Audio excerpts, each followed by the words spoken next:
નર્મદા નદીના કાંઠે photo click કરવા જતાં પગ લપસી જતા ડૂબેલા પિતરાઈ ભાઈ બહેનમાં બહેનના બચાવ બાદ 2 દિવસ બાદ ભાઈ ઘટના સ્થળથી જ મૃતક અવસ્થામાં મળી આવ્યો।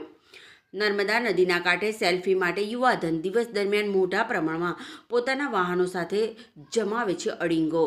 ભરતીના પાણી આવી જવા છતાં નીકળવાનું નહીં લેતા નામ। ભરૂચ નર્મદા નદીના કાંઠે પિતરાઈભાઈ બેન નદી કાંઠે ફોટો ક્લિક કરાવવા જતાં પગ લપસી જવાને કારણે ડૂબતી બહેનને બચાવવા પડેલો પિતરાઈભાઈ નદીના વહેણમાં લાપતા બન્યા બાદ 48 કલાકે ઘટના સ્થળે જ મૃતક અવસ્થામાં મળી આવતા પોલીસે કાર્યવાહી કરી છે।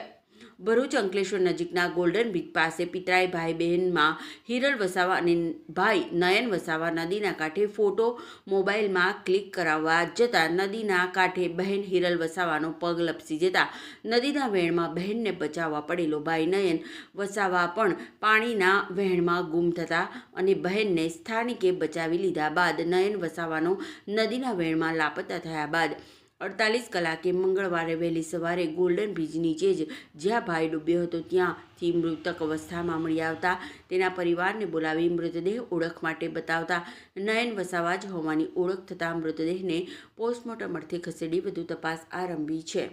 નર્મદા મૈયા બ્રિજ અંકલેશ્વર તરફના છેડે 2 દિવસ અગાઉ એક યુવક અને યુવતી નર્મદા મૈયા બ્રિજની નીચે નર્મદા નદીના કિનારે સેલ્ફી પાડવા જતા યુવતીનો પગ સ્લીપ થઈ જતા તે પાણીમાં ડૂબતી હોય સાથેના યુવકને આ જોતા તેને બચાવવા જતાં યુવતી તો બચી ગઈ પણ યુવક નર્મદા નદીના પાણીમાં ગરકાવ થઈ ગયેલ અને ત્યારબાદ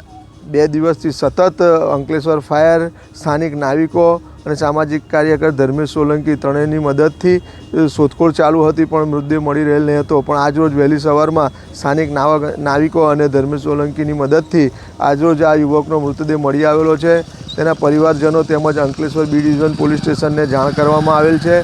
મૃતદેહને પીએમ અર્થે આરોગ્ય કેન્દ્ર ગળખોલ ખાતે ખસેડવામાં આવેલ છે।